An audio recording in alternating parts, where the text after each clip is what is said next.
Hello student, Kalyani IAS academy को online platform पर आपका स्वागत है। मैं हूं लखन दायमा, आपको एमपीपीएससी मेंस एग्जाम के लिए सेकंड पेपर का फर्स्ट पार्ट पढ़ा रहा हूं, जिसका नाम है संविधान, शासन व्यवस्था, राजनीति तथा प्रशासनिक संरचना। फ्रेंड, आज मैं आपको पढ़ाने वाला हूँ राम मनोहर लोहिया के बारे में। तो जो डॉक्टर राम मनोहर लोहिया है, ये बहुत ही प्रसिद्ध व्यक्ति थे। हमारे भारत में एक बहुत बड़े राजनीतिज्ञ थे और समाज सेवक भी थे। भारत में एक बड़े राजनीतिक विचारक के रूप में भी इन्होंने कार्य किया है तथा समाज सेवक के रूप में भी कार्य इन्होंने किया है। भारत में जनता के कल्याण के लिए, समाज कल्याण के लिए इन्होंने विभिन्न विचार व्यक्त किए हैं। तो चलिए फ्रेंड, इसको शुरू करते हैं राम मनोहर लोहिया के बारे में। तो देखिए, इसमें डॉक्टर राम मनोहर लोहिया, इनका जन्म कब होता है? तो इनका जन्म 23 मार्च 1910 को हुआ था। ये आपको ध्यान रखना है। कहाँ हुआ था? तो इनका जन्म स्थान आपको याद रखना होगा। तो इनका जन्म स्थान अकबरपुर, ठीक है, और अंबेडकर नगर, जो वर्तमान में उत्तर प्रदेश में आता है, ठीक है। इसके बाद फिर इनके पिताजी का नाम क्या था? तो इनके पिता का नाम श्री हीरालाल था। ये गांधी जी के अनुयायी थे। कौन? श्री हीरालाल। इसके बाद फिर इनकी माता का नाम, तो इनकी माता का नाम था श्रीमती चंदा देवी, ठीक है। इसके बाद इन्होंने कुछ पार्टी की स्थापना की थी। तो जिन पार्टी की इन्होंने स्थापना की थी, उन पार्टी में नाम है पहला कांग्रेस प्रजा सोशलिस्ट पार्टी और दूसरी पार्टी का नाम होता है सोशलिस्ट पार्टी, ठीक है। इसके बाद फिर इनके द्वारा कुछ अवधारणाएं व्यक्त की गई थी। तो अवधारणा कौन कौन सी दी गई थी इनके द्वारा? तो पहली अवधारणा थी इनके द्वारा दी गई विकेंद्रीकरण व समाजवाद की अवधारणा। दूसरी अवधारणा थी चौखंबा योजना। इसके बाद फिर तीसरी है 7 क्रांतियों का सिद्धांत। तो ये कुछ अवधारणाएं हैं जो डॉक्टर राम मनोहर लोहिया के द्वारा दी गई थी। तो ये आपको ध्यान रखना फ्रेंड। अगर 3 नंबर में आपसे क्वेश्चन पूछा जाता है कि डॉक्टर राम मनोहर लोहिया के बारे में लिखिए, तो आपको 3 नंबर में इस प्रकार से क्वेश्चन का आंसर लिखना होगा, ठीक है। तो ये इनका सामान्य परिचय है। अब इसके बाद देखिए, इनके द्वारा कुछ रचनाएं लिखी गई थी। तो इन्होंने कौन कौन सी रचनाएं लिखी है? तो देखिए, इसमें पहली रचना का नाम आता है समाजवादी चिंतन, ठीक है। इसके बाद फिर इनकी दूसरी रचना आती है मार्क्स, गांधी एंड सोशलिज्म। फिर इसके बाद में अगली रचना आती है इनकी भारत विभाजन के गुनाहगार। फिर इसके बाद में अगली रचना है दी कास्ट सिस्टम।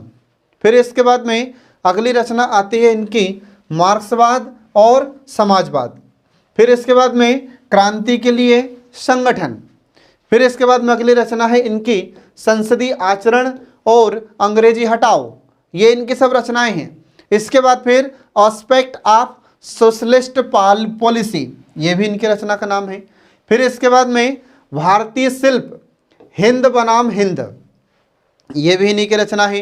फिर इसके बाद में मिनिस्ट्री ऑफ स्टैफर्ड क्रिप्स, ये भी इनकी रचना होती है। फिर इसके बाद में 7 क्रांतियां, India, China and northern frontiers. इसके बाद फिर अगली है रचना का नाम इतिहास चक्र। फिर इसके बाद में नया समाज नया मन। इसके बाद फिर अगली इनकी रचना होती है समलक्ष्य संबोध। फिर इसके बाद में धर्म पर एक दृष्टि तथा समान दूरी का सिद्धांत। और अंत में इनकी एक रचना का नाम होता है guilty man of India's partition. ये इनकी रचनाएं फ्रेंड। तो ये आपको ध्यान रखना है। तो 3 नंबर में भी आपसे इनकी रचनाएं पूछी जा सकती हैं, ठीक है। अगर 3 नंबर पूछ रहा है कि राम मनोहर लोहिया की रचनाओं का नाम लिखना है, तो आपको ज़्यादा नहीं, इतनी सारी रचनाएं नहीं लिखना है। 3 या 4, ज़्यादा ज़्यादा 5 रचनाएं आपको लिखना होगा, ठीक है। तो ये इनकी कुछ रचनाएं फ्रेंड। अब इसके बाद देखिए, डॉक्टर राम मनोहर लोहिया की प्रारंभिक शिक्षा अकबरपुर में होती है और बाद में इन्होंने बनारस और कलकत्ता में शिक्षा प्राप्त की थी डॉक्टर राम मनोहर लोहिया ने। इसके बाद फिर डॉक्टर राम मनोहर लोहिया ने अपना जीवन केवल मानव सेवा में ही लगा दिया था और भारत में समाजवादी विचारधारा के एक सशक्त प्रचारक होने के साथ साथ वे एक महान राजनीतिक योद्धा भी थे, देशभक्त भी थे और स्वतंत्र चिंतक तथा एक निडर नेता भी थे, ठीक है। इसके बाद उन्होंने केवल भारतीय स्वतंत्रता संग्राम में भाग लिया, उन्होंने न केवल भारतीय स्वतंत्रता संग्राम में भाग लिया बल्कि नेपाल और गोवा के स्वतंत्रता संग्राम में भी उन्होंने रुचि दिखाई थी। और जो उनकी मानव मात्र की स्वतंत्रता में आस्था का परिचायक होती है। तो भारत की स्वतंत्रता तो राम मनोहर लोहिया चाहते थे, साथ साथ उन्होंने नेपाल की स्वतंत्रता का भी जिक्र किया था। इसके बाद वे अपने जीवन काल में 18 बार जेल गए थे राम मनोहर लोहिया, ठीक है। इसके बाद फिर वे हमेशा सामाजिक न्याय के लिए प्रयत्नशील रहे थे। इसके बाद डॉक्टर राम मनोहर लोहिया अपने पिताजी के साथ 1918 ईस्वी में अहमदाबाद कांग्रेस अधिवेशन में गए थे और ये पहली बार कांग्रेस के अधिवेशन में शामिल हुए थे। तो एग्जाम में यहाँ से 3 नंबर में क्वेश्चन पूछा जा सकता है कि डॉक्टर राम मनोहर लोहिया पहली बार कांग्रेस के सम्मेलन में कब शामिल हुए थे। तो ये 1918 में, ये आपको ध्यान रखना है। और कहाँ हुआ था यह सम्मेलन? अहमदाबाद में। इसके बाद फिर डॉक्टर राम मनोहर लोहिया की जो प्रारंभिक शिक्षा थी तो वह फैजाबाद, वर्तमान में अंबेडकर नगर की एक टंडन पाठशाला थी। तो टंडन पाठशाला में इनकी प्रारंभिक शिक्षा होती है। फिर इसके बाद वो हाई स्कूल की पढ़ाई हेतु उन्होंने विश्वेश्वर नाथ में दाखिला लिया था और इसके बाद बम्बई के मारवाड़ी स्कूल में भी उन्होंने पढ़ाई की थी। इसके बाद फिर 1921 में फैजाबाद किसान आंदोलन के दौरान जवाहरलाल नेहरू से उनकी मुलाकात होती है और 1924 ईस्वी में प्रतिनिधि के रूप में कांग्रेस के गया अधिवेशन में शामिल होते हैं और 1925 में उन्होंने मैट्रिक की परीक्षा दी थी, ठीक है फ्रेंड। इसके बाद फिर आगे देखिए इंटर मतलब इंटरमीडिएट मतलब 12वीं की परीक्षा। तो इंटरमीडिएट या 12वीं की परीक्षा 2 वर्ष की पढ़ाई बनारस के काशी विश्वविद्यालय में की और उन्होंने 1927 ईस्वी में इंटर पास कर आगे की पढ़ाई हेतु कलकत्ता के विद्यासागर कॉलेज में दाखिला लिया था। इसके बाद उन्होंने साइमन कमीशन के बहिष्कार के लिए छात्रों के साथ आंदोलन किया था और 1930 में द्वितीय श्रेणी में उन्होंने बीए की परीक्षा पास की थी। एग्जाम में अगर आपसे क्वेश्चन पूछा जाता है कि डॉक्टर राम मनोहर लोहिया ने किसके कहने पर राजनीति में प्रवेश किया था, तो महात्मा गांधी, है ना, ये आपको ध्यान रखना है। इसके बाद फिर जुलाई 1930 ईस्वी में राजा राम मनोहर लोहिया, तो डॉक्टर राम मनोहर लोहिया लोहिया अग्रवाल समाज के कोष से पढ़ाई के लिए इंग्लैंड चले जाते हैं, ठीक है। इसके बाद यहाँ से ये जर्मनी चले गए, जर्मनी की राजधानी है बर्लिन, तो वहाँ चले जाते हैं और विश्वविद्यालय के नियम के अनुसार उन्होंने वहाँ के प्रसिद्ध अर्थशास्त्री जिसका नाम है प्रोफेसर वर्नर जेम्बार्ट, इसको इन्होंने अपना प्राध्यापक बनाया और 3 महीने में इन्होंने वहाँ पर जर्मन भाषा सीख ली थी। ये आपको ध्यान रखना फ्रेंड। इसके बाद फिर आगे देखिए इसमें कि 12 मार्च 1930 की बात है। तो 12 मार्च 1930 को गांधी जी ने दांडी यात्रा प्रारंभ की थी जब नमक कानून को तोड़ा गया था। तब पुलिस के अत्याचार से पीड़ित होकर इनके पिताजी हीरालाल ने इनको एक पत्र लिखा था। राम मनोहर लोहिया को इनके पिताजी ने पत्र लिखा और फिर उसके बाद में इनके पिताजी को पत्र पढ़कर ये अधिक दुखी भी हुए थे वहाँ पर उस समय जब विदेश में थे तब, ठीक है। फिर 1932 में 1932 में लोहिया ने नमक सत्याग्रह विषय पर अपना शोध प्रबंध पूरा कर बर्लिन विश्वविद्यालय से डॉक्टरेट की उपाधि प्राप्त की थी। फिर इसके बाद में डॉक्टरेट की उपाधि प्राप्त करने के बाद डॉक्टर राम मनोहर लोहिया 1933 ईस्वी में भारत आ गए थे। अब भारत आने के बाद उन्होंने रामेश्वर दास बिड़ला, ये आपको ध्यान रखना है, जब भारत आए थे तो भारत कब आ गए ये 1933 में, 1933 में ये भारत आ गए थे डॉक्टर राम मनोहर लोहिया और भारत आने के पश्चात ये रामेश्वर दास बिड़ला से मिलते हैं।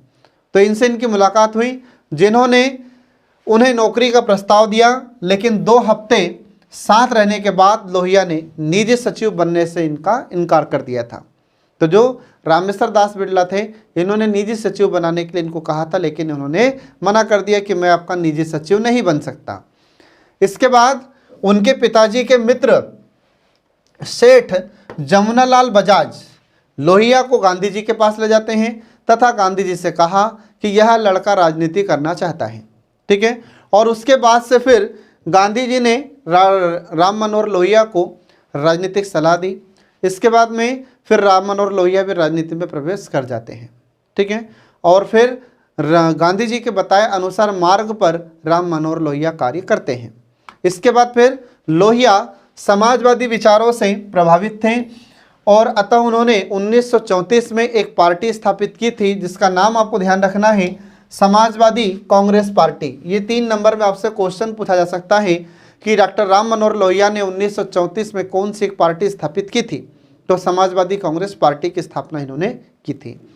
इसके बाद फिर डॉक्टर राम मनोहर लोहिया ने 1942 ईस्वी में भारत छोड़ो आंदोलन में सक्रिय रूप से भाग लिया था और उन्होंने बुलेटिन, पुस्तिकाओं और विभिन्न प्रचार सामग्रियों के माध्यम के अलावा समानांतर जो कांग्रेस रेडियो होता है उसका भी संचालन इन्होंने किया था, ये आपको ध्यान रखना है। और इसी समय जून 1946 में गोवा को स्वतंत्र कराने के लिए इन्होंने एक आंदोलन को भी बढ़ावा दिया था। इसके बाद फिर स्वतंत्रता प्राप्ति के बाद देश में सांप्रदायिकता बढ़ने लगती है, तो शांति, सद्भाव और व्यवस्था बनाए रखने में डॉक्टर राम मनोहर लोहिया ने गांधी जी का सहयोग किया था। इसके बाद फिर 1956 में 1956 में राम मनोहर लोहिया व अंबेडकर इन दोनों में निकटता बढ़ने लगी थी, इन दोनों में मित्रता बढ़ने लगी। और 6 दिसंबर 1956 ईस्वी को अंबेडकर के निधन के पश्चात उनका राजनीतिक सफर अधूरा रह जाता है। ठीक है फ्रेंड, तो ये आपको इसमें ध्यान रखना है। अब देखिए फ्रेंड इसमें आगे, तो डॉक्टर राम मनोहर लोहिया ने 1955 में एक भारतीय समाजवादी पार्टी इसका गठन किया था, जो आपको याद रखना है। तो एग्जाम में आपसे क्वेश्चन पूछा जा सकता है कि डॉक्टर राम मनोहर लोहिया ने समाजवादी पार्टी की स्थापना कब की थी, तो ये 1955 में की थी। उन्होंने लोगों को जागरूक किया, मतलब सचेत किया कि देश की हालत सुधारने में कांग्रेस अब नाकाम रही है और कांग्रेस शासन नए राज्य या नए समाज के निर्माण में एक बड़ी बाधक है और इस सब सत्ता में बने रहना उचित नहीं है। इसी कारण से डॉक्टर राम मनोहर लोहिया ने एक नारा दिया था कि कांग्रेस हटाओ देश बचाओ। ये नारा डॉक्टर राम मनोहर लोहिया ने दिया था और लोहिया के प्रयासों का परिणाम स्वरूप ही 1967 में जब आम चुनाव होता है तो उस समय गैर कांग्रेसी सरकारें गठित होती है 9 राज्यों में।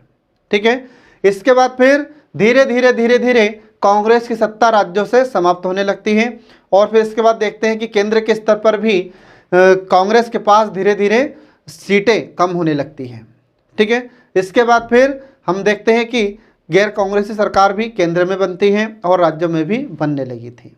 फिर इसके बाद में अंत में डॉक्टर राम मनोहर लोहिया की मृत्यु 12 अक्टूबर 1967 में दिल्ली में होती है।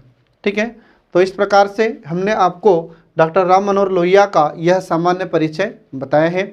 अब इसके बाद देखिए डॉक्टर राम मनोहर लोहिया के जीवन पर प्रभाव। तो डॉक्टर राम मनोहर लोहिया के जीवन पर किस किस का प्रभाव रहा है, तो देखिए इसमें पहला प्रभाव इन पर इनके परिवार का प्रभाव, जिसे हम पारिवारिक प्रभाव कहते हैं।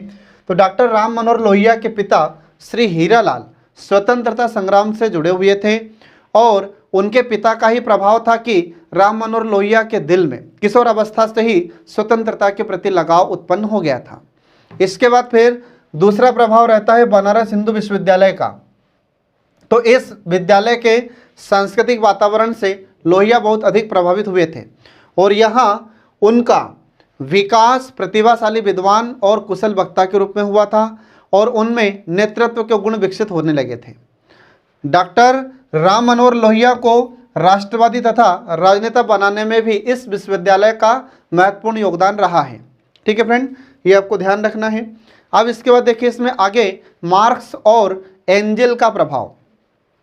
तो डॉक्टर राम मनोहर लोहिया पर कार्ल मार्क्स और फ्रेडरिक एंजेल के विचारों का भी प्रभाव स्पष्ट रूप से हमें दिखाई देता है। बर्लिन में उन्होंने जर्मन भाषा में कार्ल मार्क्स का साहित्य पढ़ा था और वे आजीवन मार्क्स के कार्ल मार्क्स से ही अधिक प्रभावित होते रहे थे। उन्होंने मार्क्सवाद को भारतीय परिस्थितियों और संस्कृति के अनुरूप ग्रहण करने का प्रयास उन्होंने किया था। तो आपको याद रखना है कि ये डॉक्टर राम मनोहर लोहिया पर कार्ल मार्क्स और फ्रेडरिक एंजेल का भी प्रभाव रहा है। इसके बाद फिर अगला प्रभाव रहा इन पर गांधी जी का। तो गांधी जी की अहिंसा, सत्याग्रह जैसी नीतियों से राम मनोहर लोहिया अत्यधिक प्रभावित हुए थे और भाषा, धर्म तथा जाति संबंधी प्रश्नों पर भी दोनों के विचारों में समानता थी। इसके बाद गांधी जी के प्रति अपार श्रद्धा का भाव रखने तथा अनेक मुद्दों पर विचारों की समानता होने के बावजूद लोहिया ने गांधी को पूर्ण नहीं माना था। उन्होंने यह विचार व्यक्त किया कि गांधी और मार्क्स की सबसे बड़ी कमी यह है कि पहला, ठीक है, तो पहला समस्या के एक पक्ष को मानता है और दूसरा समस्या के दूसरे पक्ष को मानता है तथा अपने दृष्टिकोण के अनुसार सुझाव प्रस्तुत करते हैं। ठीक है, तो ये इनमें दोनों में भी थोड़ी सी भिन्नता पाई गई थी, गांधी में और कार्ल मार्क्स में। तो इसलिए गांधी जी, डॉक्टर राम मनोहर लोहिया भी इन्हें पूर्ण नहीं मानते हैं। इसके बाद फिर डॉक्टर राम मनोहर लोहिया ने Karl Marx, Gandhi and socialism नामक पुस्तक में कार्ल मार्क्स और गांधी दोनों के सिद्धांतों में सामंजस्य स्थापित करने का प्रयास किया था इन्होंने, जिससे दोनों विचारकों के सिद्धांतों को सही दिशा प्रदान की जा सके। तो ये इनक पर, राम मनोहर लोहिया पर इनका प्रभाव रहा है जो हमने आपको बताया है।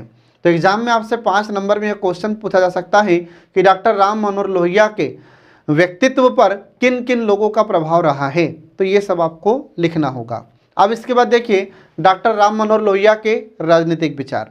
तो राजनीतिक विचार में पहला विचार था उनका राजनीतिक विकेंद्रीकरण, इसके बाद फिर चौखंबा योजना, फिर इसके बाद में अगला है प्रशासकीय विकेंद्रीकरण, फिर धर्मनिरपेक्ष राज्य, फिर राष्ट्रवाद एवं अंतर्राष्ट्रवाद, फिर अवसरवादिता एवं क्रांति, फिर इसके बाद में सप्त क्रांति का सिद्धांत और फिर मौलिक अधिकार संबंधी विचार। तो ये सब राजनीतिक विचार हैं डॉक्टर राम मनोहर लोहिया के। तो अब देखिए इसमें शुरू करते हैं राजनीतिक विचार में पहला राजनीतिक विकेंद्रीकरण। तो इसके अंतर्गत डॉक्टर राम मनोहर लोहिया क्या कहते हैं, तो देखिए, तो डॉक्टर राम मनोहर लोहिया ने समाजवाद की स्थापना हेतु राजनीतिक विकेंद्रीकरण का पक्ष लिया था। उन्होंने कहा था कि विकेंद्रीकरण बहुत जरूरी है और राजनीतिक विकेंद्रीकरण के संदर्भ में इनकी चौखंबा योजना, ये आपको ध्यान रखना है, तो चौखंबा योजना का विशेष महत्व है और वे इस योजना के माध्यम से सत्ता के ढांचे का विकेंद्रीकरण भी करना चाहते थे। अब देखिए इनकी चौखंबा योजना क्या है। तो चौखंबा योजना के 4 स्तंभ होते हैं। तो 4 स्तंभ कौन कौन से बताए थे डॉक्टर राम मनोहर लोहिया ने, तो पहला स्तंभ उन्होंने बताया था गांव, दूसरा बताया था जिला, तीसरा बताया था प्रांत और चौथा बताया था केंद्र। तो ये 4 स्तंभों को ही चौखंबा योजना कहा जाता है। इसके बाद फिर लोहिया का चौखंबा योजना का अर्थ था कि निचले स्तर से ऊपरी स्तर तक जनता की शासन कार्य में भागीदारी होना। डॉक्टर राम मनोहर लोहिया कहते हैं कि निचले स्तर से अगर जनता की भागीदारी होगी शासन में तो देश का विकास तेजी से होगा, क्योंकि निचले स्तर पर जो समस्या है वे गांव के लोग ही बता सकते हैं, निचले स्तर के लोग ही बता सकते हैं। इसलिए उन्होंने ये 4 खंबा योजना की शुरुआत की थी। इसके बाद फिर उन्होंने कहा था कि गांव के लोगों का, जिला के लोगों का और प्रांत के लोगों का तथा इन सभी का राजनीति में बराबर का सहयोग होना चाहिए। ठीक है, इसके बाद फिर चौखंबा योजना में राज्य की सेना केंद्र के अधीन, सशस्त्र पुलिस प्रांत के अधीन तथा अन्य पुलिस मंडल के अधीन रहेगी, ये उन्होंने कहा था। लोहे और इस्पात के उद्योग केंद्र में या लौह और इस्पात के उद्योग के नियंत्रण में छोटी मशीनों वाले उद्योग ग्राम और जिलों के अधीन रहेंगे। तो ये इन्होंने सारी बातें इसमें कही थी। अब इसके बाद देखिए इसमें कि मूल्यों पर नियंत्रण के लिए केंद्रीय शासन के अधीन रहेगा, जबकि कृषि का ढांचा ग्राम और जिले की इच्छा पर निर्भर करेगा। फिर इसके बाद में करों के रूप में केंद्रीय शासन के पास जो रुपया एकत्र होगा, लोहिया के अनुसार उसका एक भाग गांव को मिलेगा, दूसरा भाग जिले को और तीसरा भाग प्रांत को और चौथा भाग केंद्र को प्राप्त होगा। ये डॉक्टर राम मनोहर लोहिया ने कहा था, क्योंकि जनतांत्रिक संस्थाएं पैसे के अभाव में अपना कार्य ठीक ढंग से नहीं कर पाएगी। आज भी हम देखते हैं कि जो विकेंद्रीकरण किया गया है तो गांव के स्तर पर जो ग्राम पंचायतें होती है ये काम ठीक से नहीं कर पाती है, क्योंकि पैसे की समस्या होती है या रुपए का अभाव होता है। ठीक है, तो ये सब उस समय डॉक्टर राम मनोहर लोहिया ने अपने विचार व्यक्त किए थे।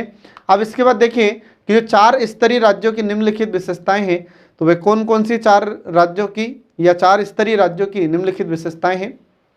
तो कौन कौन सी विशेषताएं हैं, तो पहली विशेषता यह बताई थी उन्होंने कि संपूर्ण सरकारी एवं योजना व्यय का 1/4 भाग ग्राम, मंडल तथा नगर पंचायत के माध्यम से खर्च किया जाएगा। ये पहली विशेषता उन्होंने बताई। दूसरी विशेषता बताई कि पुलिस इन ग्राम, मंडल तथा पंचायतों के अधीन कार्य करेगी। फिर इसके बाद में तीसरी विशेषता बताई कि जिलाधीश का पद समाप्त कर दिया जाएगा तथा उसके संपूर्ण कार्य जिले के विभिन्न संस्थाओं में बांट दिए जाएंगे। इसके बाद फिर कृषि, उद्योग तथा अन्य प्रकार की संपत्ति का राष्ट्रीयकरण किया जाएगा जो ग्राम, मंडल तथा नगर पंचायतों के अधीन एवं उनके द्वारा शासित रहेगी। इसके बाद फिर अगला है छोटी मशीनों के अधिकाधिक उपयोग के द्वारा आर्थिक विकेंद्रीकरण की तथा राजनीतिक व प्रशासनिक विकेंद्रीकरण की दिशा में प्रयास किए जाएंगे। तो ये विशेषताएं हैं जो आपको ध्यान रखना है। तो एग्जाम में अगर आपसे क्वेश्चन पूछा जाता है कि जो 4 स्तरीय राज्यों की विशेषताएं हैं वे कौन कौन सी हैं, तो 5 नंबर में आपसे क्वेश्चन पूछा जा सकता है। ठीक है, या जो इनकी चौखंबा योजना थी तो चौखंबा योजना की विशेषताएं क्या हैं, तो ये आपको एग्जाम में लिखना होगा। इसके बाद देखिए इसमें आगे प्रशासकीय विकेंद्रीकरण। तो प्रशासकीय विकेंद्रीकरण का पक्ष लेते हुए डॉक्टर राम मनोहर लोहिया ने कहा था कि जिलाधीश का पद समाप्त कर देना चाहिए तथा पुलिस एवं अन्य सेवा विभाग ग्राम एवं जिलों के अधीन होने चाहिए, ये उन्होंने कहा था। अब इसके बाद देखिए निरपेक्ष राज्य के पक्षधर, मतलब धर्मनिरपेक्षता को भी बढ़ावा देने में विश्वास करते थे डॉक्टर राम मनोहर लोहिया। तो डॉक्टर राम मनोहर लोहिया राज्य के धर्मनिरपेक्ष स्वरूप को स्वीकृति देने में विश्वास करते थे और यही कारण था कि उन्होंने भारत विभाजन को मान्यता नहीं दी थी।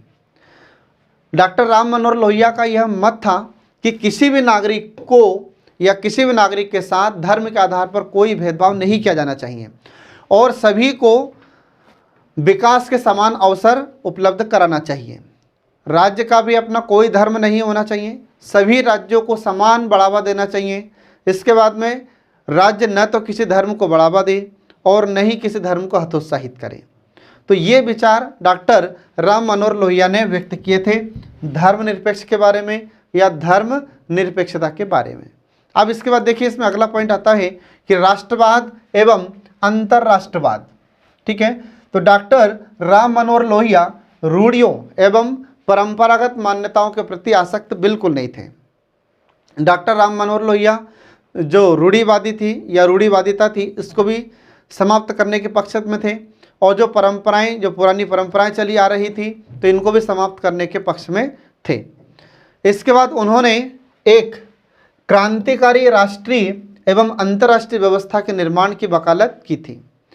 डॉक्टर राम मनोहर लोहिया यह चाहते थे कि विश्व में झगड़ों को समाप्त किया जाए और इसके लिए वे समाजवाद एवं विश्व संसद के निर्माण की वकालत करते थे एवं विश्व नागरिकता का स्वप्न भी देखते थे। वे मानव मात्र को एक परिवार समझते थे। ऐसा नहीं था कि भारत के लोगों को इसे बढ़ावा दिया जाए, भारत के लोगों का ही कल्याण किया जाए और विश्व के जो दूसरे देश हैं उनके लोगों का कल्याण ना हो, ऐसी धारणा कभी उनके मन में नहीं आई थी। डॉक्टर राम मनोहर लोहिया हमेशा यह चाहते थे कि जैसे हमारे भारत के लोगों का कल्याण हो ऐसे विश्व के सभी लोगों का भी कल्याण हो। ठीक है, इसके बाद उनकी यह इच्छा थी कि प्रत्येक देश का नागरिक बिना किसी कानून के या बिना किसी कानूनी रोक टोक के हर देश में आ सके तथा जा सके।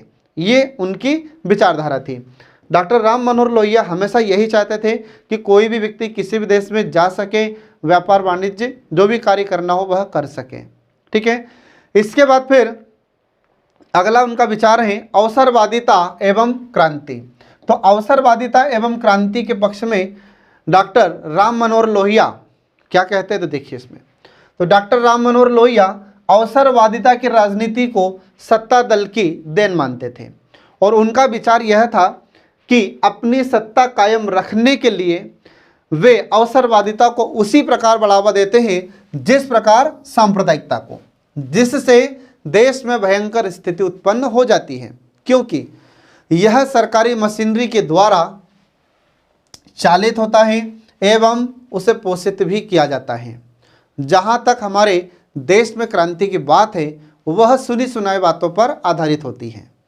इसके बाद फिर डॉक्टर राम मनोहर लोहिया कहते हैं कि एक ही दल का सत्ता पर एकाधिकार के कारण जन समुदाय में सहभागिता की कमी होती है एवं राजनीति के प्रति उदासीनता का भाव उत्पन्न हो जाता है।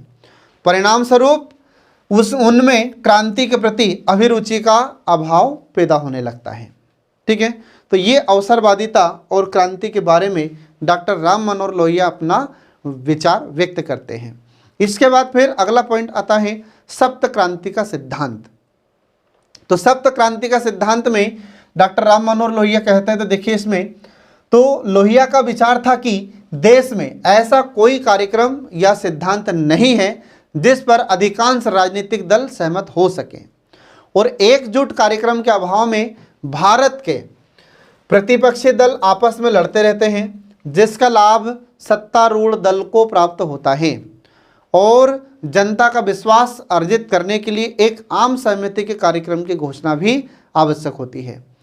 और उनका यह मत था कि इन प्रस्तावों के कार्यान्वित करने पर समाजवाद के सार्वभौमिक सिद्धांत को व्यवहारिक रूप दिया जा सकता है। ठीक है फ्रेंड, इसके बाद फिर डॉक्टर राम मनोहर लोहिया के नेतृत्व में संयुक्त समाजवादी दल ने 1966 में 7 प्रस्तावों को स्वीकार किया था जिसे सप्त क्रांति कहा जाता है। तो ये सप्त क्रांति से संबंधित प्रावधान निम्नलिखित हैं। तो कौन कौन से प्रावधान थे ये देखिए इसमें। तो पहला पॉइंट आता है इसमें स्त्री पुरुष समानता को स्वीकृति दी जाए, मतलब जो अधिकार पुरुषों को प्राप्त है वही अधिकार महिलाओं को भी प्राप्त होना चाहिए। इसके बाद फिर दूसरा है कि रंग भेद पर आधारित असमानताओं को समाप्त किया जाए। भारत में तथा विभिन्न देशों में हम देखते हैं कि रंग भेद नीति को अपनाया जाता है। ठीक है, जैसे गोरे और काले लोगों में भेदभाव किया जाता है, तो यह भेदभाव हमेशा समाप्त कर दिया जाना चाहिए। भारत में भी और विश्व के किसी भी देश में ऐसे रंग भेद नीति को बढ़ावा बिल्कुल नहीं देना चाहिए, इसको समाप्त कर देना चाहिए। इसके बाद फिर तीसरा उन्होंने बताया था कि जन्म और जाति संबंधी असमानताओं की समाप्ति भी कर देना चाहिए। इसके बाद फिर अगला आता है कि विदेशियों के द्वारा दमन की समाप्ति तथा विश्व सरकार का निर्माण। इसके बाद फिर अगला आता है कि व्यक्तिगत संपत्ति पर आधारित आर्थिक असमानताओं का विरोध एवं उत्पादन की योजनाबद्ध वृद्धि की जानी चाहिए। इसके बाद फिर अगला आता है कि व्यक्तिगत अधिकारों के अतिक्रमण का विरोध किया जाना चाहिए। ठीक है, इसके बाद फिर युद्ध शस्त्रों का विरोध किया जाना चाहिए तथा सविनय अवज्ञा सिद्धांत को स्वीकृति मिलना चाहिए। तो ये सप्त क्रांति से संबंधित प्रस्ताव पेश किए गए थे डॉक्टर राम मनोहर लोहिया के द्वारा, जो आपको याद रखना है। तो एग्जाम में अगर आपसे 5 नंबर में क्वेश्चन पूछा जाता है कि डॉक्टर राम मनोहर लोहिया के सप्त क्रांति के सिद्धांत या उनके द्वारा प्रस्तुत प्रस्तावों का वर्णन कीजिए, तो ये आपको लिखना होगा। ठीक है फ्रेंड, अब इसके बाद देखिए इसमें आगे तो मौलिक अधिकार संबंधी विचार। तो डॉक्टर राम मनोहर लोहिया ने मौलिक अधिकार से संबंधित कुछ विचार व्यक्त किए थे। तो कौन कौन से इन्होंने विचार व्यक्त किए हैं, तो देखिए इसमें पहला विचार था इनका। तो पहले तो देखिए कि ये क्या तर्क देते हैं। तो डॉक्टर राम मनोहर लोहिया ने मौलिक अधिकारों पर विशेष बल दिया है और उनका तर्क था कि मौलिक अधिकारों के बिना व्यक्ति का सर्वांगीण विकास नहीं हो सकता। इसके बाद फिर मानव जीवन को सुसंस्कृत एवं गौरवमय बनाने के लिए मौलिक अधिकारों का अनुमोदन किया जो लोकतांत्रिक समाजवादी जीवन के अनिवार्य अंग हैं। ठीक है, और उन्होंने जिन मौलिक अधिकारों के बारे में अपने विचार व्यक्त किए थे उन मौलिक अधिकारों का वर्णन निम्नलिखित है। तो कौन कौन से विचार दिए थे उन्होंने मौलिक अधिकार के संबंध में। तो पहला विचार था उनका कि बौद्धिक स्वतंत्रता के अधिकार का समर्थन। ठीक है, तो बौद्धिक स्वतंत्रता के अधिकार के समर्थन के अंतर्गत डॉक्टर राम मनोहर लोहिया कहते हैं कि चिंतन एवं अभिव्यक्ति की पूर्ण स्वतंत्रता के वे पक्ष में थे। तो डॉक्टर राम मनोहर लोहिया चिंतन मतलब कोई भी व्यक्ति किसी भी विषय पर सोच सकता है, विचार कर सकता है। इसके बाद यदि उसके मन में कोई विचार आता है तो वह अपने विचारों को अभिव्यक्त कर सके, यह अधिकार उसे होना चाहिए, यह स्वतंत्रता उसे मिलनी चाहिए। इसके बाद फिर लोहिया समाजवादी होते हुए भी बौद्धिक स्वतंत्रता पर साम्यवादी देशों के द्वारा जो लगाए गए अंकुश होते थे उन अंकुश के भी आलोचक थे। साम्यवादी व्यवस्था मनुष्य को मौलिक अधिकारों से वंचित रखती है और वे लोकतांत्रिक राजनीति स्वतंत्रता के समर्थक थे। डॉक्टर राम मनोहर लोहिया वे वाणी की स्वतंत्रता, समुदाय बनाने की स्वतंत्रता तथा निजी जीवन की स्वतंत्रता के पक्षधर थे तथा किसी भी सरकार को उसके बलपूर्वक हस्तक्षेप नहीं करना चाहिए, ये सरदार डॉक्टर राम मनोहर लोहिया कहते हैं। तो डॉक्टर राम मनोहर लोहिया कहते हैं कि व्यक्ति की जो स्वतंत्रताएं होती है उन स्वतंत्रताओं में सरकार को अनावश्यक रूप से हस्तक्षेप नहीं करना चाहिए। ठीक है, तो ये उनका पहला विचार था बौद्धिक स्वतंत्रता के संबंध में। अब इसके बाद देखिए अगला उनका विचार है कि समता का अधिकार, वही समानता का अधिकार जिसे हम कहते हैं। तो इसके संबंध में डॉक्टर राम मनोहर लोहिया क्या कहते हैं देखिए, तो भारतीय समाज में विद्यमान विषमताओं को समाप्त करने के लिए समानता की आवश्यकता है। समानता की भावना और व्यवहार को सर्वक्षेत्रीय बनाने में उनका महत्वपूर्ण योगदान रहा है। उन्होंने कहा था कि भारत में जो विषमताएं हैं इनको समाप्त यदि करना है तो हमें समानता की भावना को बढ़ावा देना पड़ेगा, समानता के व्यवहार को बढ़ावा देना पड़ेगा। इसलिए उन्होंने नर नारी समानता मतलब नारी और पुरुष मतलब महिला और पुरुष की समानता के बारे में विचार व्यक्त किया। इसके बाद फिर जाति उन्मूलन बिल्कुल कर दिया जाना चाहिए। उन्होंने कहा कि हमारे भारत में जो जाति होती है, मतलब कुछ लोग कहते हैं कि मैं उच्च जाति का हूँ, आप निम्न जाति को हो, तो ये जो जातिगत भेदभाव होता है इसको समाप्त कर दिया जाना चाहिए। इसके बाद फिर रंग भेद और छुआछूत की समाप्ति के न केवल सिद्धांत प्रस्तुत किए थे उन्होंने, बल्कि व्यापक रूप से स्वयं उन्होंने भी संघर्ष किया था। डॉक्टर राम मनोहर लोहिया ने जाति को समाप्त करने के लिए संघर्ष किया था। जो छुआछूत की समस्या थी, इस अस्पृश्यता को भी समाप्त करने में उन्होंने महत्वपूर्ण भूमिका निभाई है। इसके बाद फिर उन्होंने वैधानिक, आर्थिक, राजनीतिक और धार्मिक सभी क्षेत्रों में समानता के अधिकार का समर्थन किया था उन्होंने। ठीक है, सभी को वैधानिक अधिकार होना चाहिए, सभी को आर्थिक अधिकार प्राप्त होना चाहिए, सभी को राजनीतिक अधिकार प्राप्त होना चाहिए, सभी को धार्मिक अधिकार प्राप्त होना चाहिए, धार्मिक स्वतंत्रता का अधिकार प्राप्त होना चाहिए। हर व्यक्ति को अपना अपना धर्म मानने का अधिकार होना चाहिए। तो ये सारी बातें डॉक्टर राम मनोहर लोहिया ने कही थी समता के अधिकार में। अब इसके बाद देखिए अगला है अत्याचारी एवं अन्यायी कानून के विरोध का अधिकार। तो डॉक्टर राम मनोहर लोहिया के अनुसार अधिकार सभी नागरिकों को प्राप्त होना चाहिए, लेकिन ये अधिकार अहिंसात्मक होना चाहिए, शांतिपूर्ण ढंग से प्राप्त करना चाहिए। ठीक है, यही कारण है कि डॉक्टर राम मनोहर लोहिया ने सविनय अवज्ञा के अधिकार का समर्थन किया था। मतलब हम आज्ञा का उल्लंघन तो करेंगे परंतु शांतिपूर्वक, वे इसे मौलिक अधिकार मानते थे।